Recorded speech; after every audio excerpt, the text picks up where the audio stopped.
तो मेरे चैनल में आपका स्वागत है। मुझे बहुत अच्छा लगा आपसे जो मैंने अपने दिल की बात शेयर की थी, आपको बहुत अच्छी लगी और मुझे महसूस हुआ मेरा भी परिवार है, क्योंकि मेरा परिवार तो आप ही हो और परिवार से ही अपने दिल की बात कही जाती है और बताई जाती है। चलिए शुरू करती हूँ मैं दूसरी स्टोरी, जो मेरे साथ दूसरी घटना घटी थी। आप उसको भी सुन के हैरान हो जाओगे और समझ नहीं आएगा क्या करें और क्या ना करें। ये बात है 2014 की। मेरी छोटी बहन के थायराइड है और हम जब भी दवाई लेने जाते हैं सरकारी हॉस्पिटल में जाते हैं। उस टाइम पे 2015 में मेरे भी बुखार चढ़ गया था और मेरी छोटी बहन के थायराइड है। तो उसने मुझसे कहा घर पे आके कि चल बबली, हम है ना दवाई लेने चलते हैं। मैंने कहा ठीक है, सुबह चलेंगे हम दवाई लेने। तू अपनी थायराइड की ले लेना और मैं अपने फीवर की ले लूँगी। उसने कहा ठीक है। तो हम सुबह जल्दी उठे, क्योंकि वहाँ जाने के लिए है ना लाइनें बहुत लंबी लंबी लगती है और हमें 7 बजे ही निकलना होता है। हम सुबह 7 बजे निकल गए, हमारी पर्ची बनी और लाइनों में लग गए। कम से कम 12 बजे हमारी पर्ची बनी थी दवाई की। उसका वार्ड अलग था थायराइड का और मेरा फीवर का अलग था, जहाँ मुझे दवाई लेनी थी। तो हमने कहा कि तू अपनी दवाई ले लेना और मैं अपनी ले लूँगी, फिर है ना तू पहली मंजिल पे मिल जाना, यहीं पे ही मैं आऊँगी और यहीं पे ही तू आ जाना। उसने कहा ठीक है। अब क्या हुआ, दवाई लेते लेते 1-1:30 बज गया। 1-1:30 बज गया। लाइन में, उसी लाइन में जिस लाइन में हम लग रहे थे, जो मेरी छोटी बहन है वो लग रही थी थायराइड की लाइन में और दूसरी लाइन में मैं लगी हुई थी। वहाँ पे एक अम्मा थी, कम से कम 85 साल की थी, 85 साल की, बहुत बुजुर्ग थी और चेहरे से ही बहुत दुखी लग रही थी, बहुत ज़्यादा दुखी लग रही थी। हमने सोचा बेचारे दूर दूर के आते हैं, परेशान होके आते हैं दवाई ववाई लेने के लिए।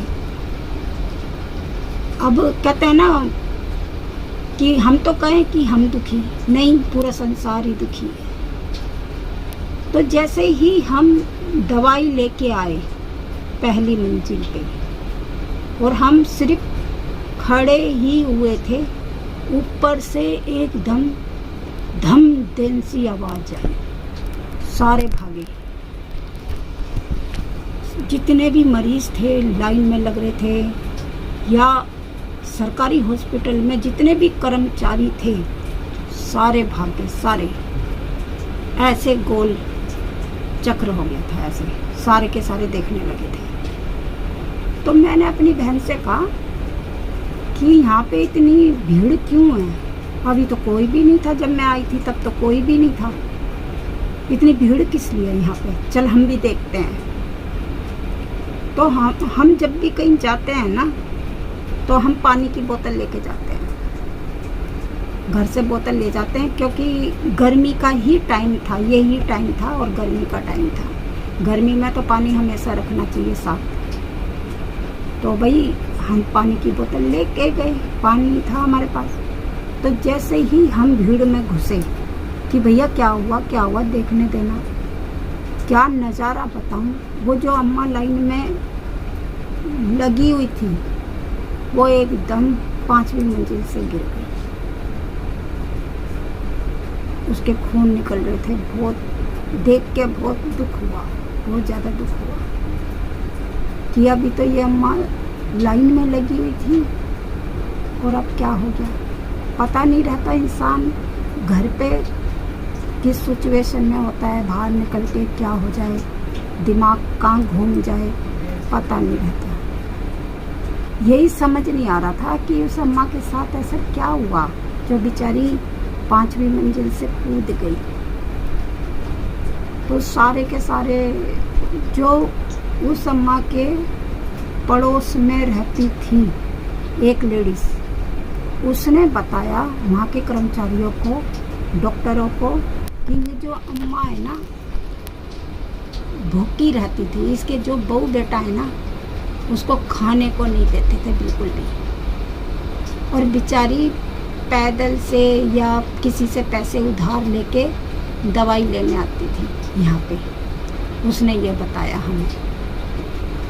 चलो उधर जो हुआ सो हुआ, वो पुलिस वाले छानबीन कर रहे थे जो भी था। हमने गेट पे आके बस स्टैंड पे आए दोनों बहन हम, और हमने बस पकड़ी कैंट के लिए, अपने घर पे आने के लिए। ये चीज़ देख के 4 बज गए। दिमाग में वही बातें चल रही थी, क्या हो गया क्या नहीं हो गया, यही बातें चले जा रही थी। तो मेरी बहन और मैं आके बैठे थे, तो मेरी बहन ने कहा कि दीदी 1 गिलास पानी दे दो।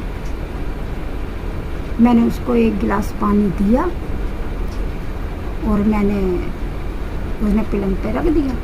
मैंने गिलास कटोरी रख के भरा हुआ गिलास रख दिया कि ले पी ले, पहले तू पी ले फिर मैं पी लूँगी। तो गर्मी का टाइम था, घर पे आके एकदम चैन आ जाता है, कितनी गर्मी से आए हैं। तो मैंने कहा पानी पी ले। उसने जैसे ही देखा गिलास में पानी था नहीं, वो मुझसे कहने लगी दीदी आपने तो मुझे पानी नहीं दिया, गिलास तो खाली है। मैंने कहा नहीं, मैंने तो पानी दिया है तेरे को।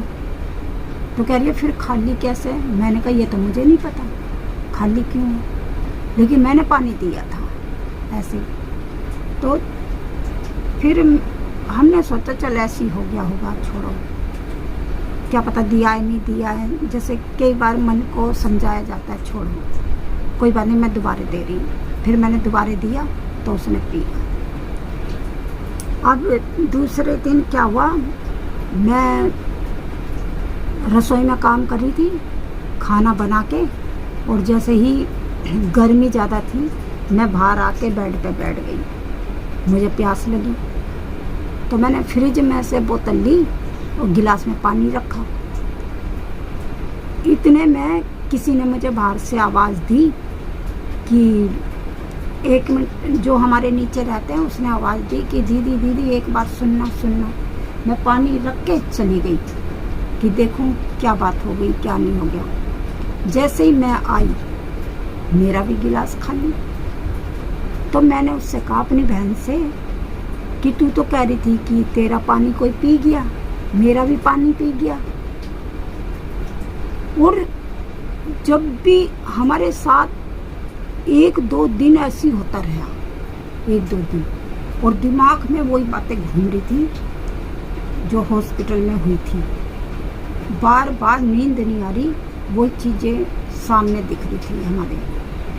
तो उसने मुझसे कहा, फिर मैंने कहा कि तू है ना यहाँ पे 10-15 दिन रह ले हमारे पास, फिर चली जाए ना।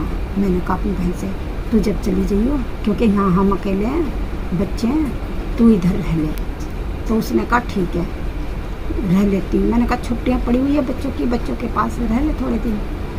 तो फिर क्या हुआ, वो मुझसे यही कहे हर बार कि मैं जब भी पानी पीती हूँ ना या रख देती हूँ तो मेरा पानी गायब हो जाता है। वो यही बोले। मैं हंस रही थी तेज तेज कि तू तो ड्रामे कर रही है, तू तो पागल है, ये है वो है। मैंने ऐसे ही बोला क्योंकि मैं यकीन नहीं कर रही थी इन बातों पे कि ऐसे। तो क्या हुआ, हम सोए हुए थे, 5वें-6ठे दिन की बात है, हम सो रहे थे और पंखा चल रहा था। पहले मेरी बहन बुरी तरह चिल्लाई कि कौन है कौन है। मैंने उसको उठाया कि उठ उठ, क्या हुआ क्या हुआ, उठ, क्या हो गया। एकदम उसके पसीने पसीने एकदम चिल्लाई कि क्या हुआ क्या हुआ। मैंने कहा तो उसने कहा कि दीदी पंखे पे है ना वो जो अम्मा मरी थी पंखे पे लटक रही है वो। मैंने कहा चल देखते हैं। जैसे ही मैंने पंखे की साइड ऐसे देखा, कोई था ही नहीं वहाँ पे। फिर मैंने कहा तू है ना टेंशन मत ले, ऐसे करते हैं माचिस रख ले तकिया के नीचे, फिर सो जा ऐसे। उसको नींद नहीं आ रही, कह रही नहीं कभी तो मेरा पानी खाली हो जाता है। मैंने कहा पानी तो मेरा भी खाली हो जाता है कई बार, और क्या पता बच्चे पी जाते हों। कह रही नहीं मेरा पानी खाली हो जाता है, और मेरे को दिखी है सेंदरूप दिखी है पंखे पे लटकी हुई। मैंने कहा अच्छा। तो मैंने उसे समझा के सुला दिया। मैंने कहा सो जा, कुछ नहीं है, बच्चे हैं डर जाएंगे ऐसे। तो क्या हुआ, फिर दूसरे दिन मैं सो रही थी, मेरे को भी ऐसी लगा कि पंखे पर लटक रही है, पंखा चल रहा है ऐसे। मैंने सोचा कि कहीं ये उसकी वजह से तो नहीं है, जब हमने देख लिया था अम्मा को गिरते हुए या फिर वो मर गई थी हमने देख लिया था, ऐसे तो नहीं है। तो फिर क्या हुआ, मैं भी डर गई। मैंने कहा अभी मैं बताऊंगी नहीं। कहते हैं ना कि डरना नहीं चाहिए, थोड़ी हिम्मत रखनी चाहिए। जितना डरेंगे उतना ही डर लगता है। थोड़ी सी हिम्मत करके तब ऐसे करेंगे। जब दोस्तों हमें हो गए 10-12 दिन और हमारे साथ ये सब हो रहा था, और पानी रखें पानी गायब, और कुछ नहीं, खाना पीना कुछ नहीं, सिर्फ पानी है, पानी गायब। या फिर कई बार पंखे पे ऐसे। मैंने कहा ऐसे तो काम चलेगा नहीं, सोएं तो हम कैसे सोएं, बच्चे भी हैं ऐसे। तो क्या हुआ, हमारे इधर हनुमान जी का बहुत बड़ा मंदिर है, और मैंने अपनी बहन से कहा चल ऐसे करते हैं, आज मंगलवार है, प्रसाद भी चढ़ा के आ जाते हैं और पूछ के आते हैं हमारे साथ क्या हो रहा है। तो बहुत बड़े पंडित जी बैठते हैं, वो है ना एकदम बता देते हैं। तो हमने कहा पहले हमने प्रसाद चढ़ाया, पंडित जी को वो नमस्ते करा, फिर पंडित जी से बोला हमने कि हमारे साथ है ना ये सब हो रहा है, क्या करें।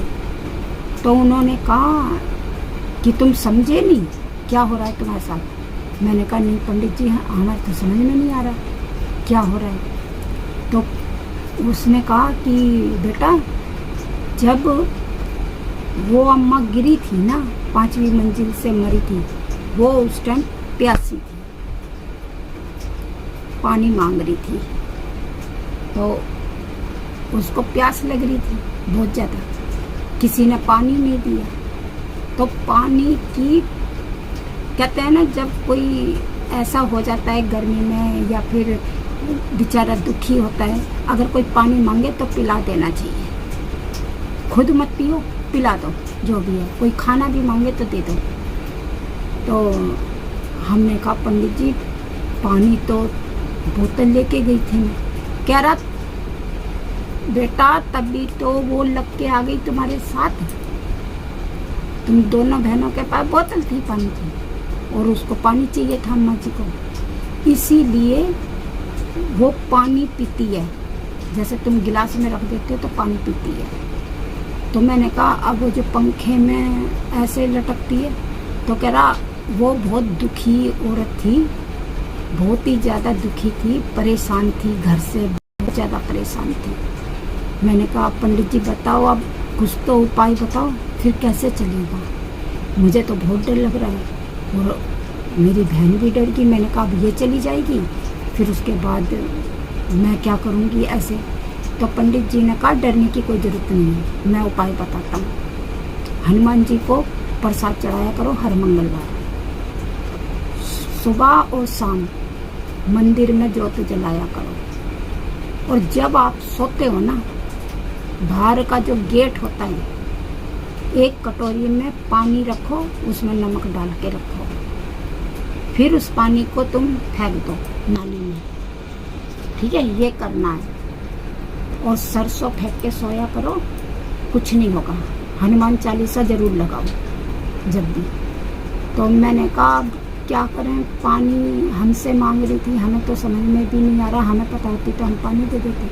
कह रहा उसने पानी तुमसे मांगा ही कहा था, तुम तो अलग थे। जब वो बेचारी गिरी थी प्यासी हैं, आप तो बाद में आए थे। हर कोई आप जैसा नहीं होता, सोच नहीं होती। फिर पंडित जी ने बहुत अच्छी बात कही कि शुक्र है तुम डरे नहीं। अगर डर जाती तुम दोनों बहनें तो वो हावी हो जाती। तुम पूजा पाठ करते हो ना, इसलिए वो हावी नहीं हुई। और हनुमान चालीसा सुनते हो, मंदिर में जोत जलाते हो, और घर में गंगा जल छिड़को। गंगा जल जरूरी होता है। जो भी ऐसी चीज़ें होती है वो घर से निकल जाती है, और ना तो विचार ही आते हैं, ना कोई ऐसे बुरे सपने आते हैं। तो फिर हम हर मंगलवार को प्रसाद चढ़ाते हैं। जब से पंडित जी ने बोला हम वही करते हैं। उसके बाद हमें नहीं दिखी। हमने हाथ जोड़ के बोला अम्मा जी हमें माफ़ करो, हमारा कोई कसूर नहीं है। इसलिए हमने माफ़ी मांग ली थी। अगर आपको ये स्टोरी अच्छी लगी है तो आप बताना। लेकिन हम जहाँ रहते हैं ना, हमारे पड़ोस में भी बहुत ऐसी घटनाएं हुई हैं डरावनी। अगर आपको पसंद है वो सुनना चाहते हो, कोई झूठ नहीं है, बिल्कुल सच्ची है, बिल्कुल सच्ची बात है ये, जो मेरे साथ हुई, मेरी बहन के साथ हुई। और हमारे गली वाले हैं, पड़ोस में हैं, वहाँ उनके घरों में भी ऐसी चीज़ें हुई हैं जो मैं आपको अगले मंडे को बताऊंगी, सोमवार को। अगर आपको ये वीडियो पसंद आए तो ज़रूर बताना। अगर हमसे गलती हो गई है तो हमें माफ़ करना। बाय।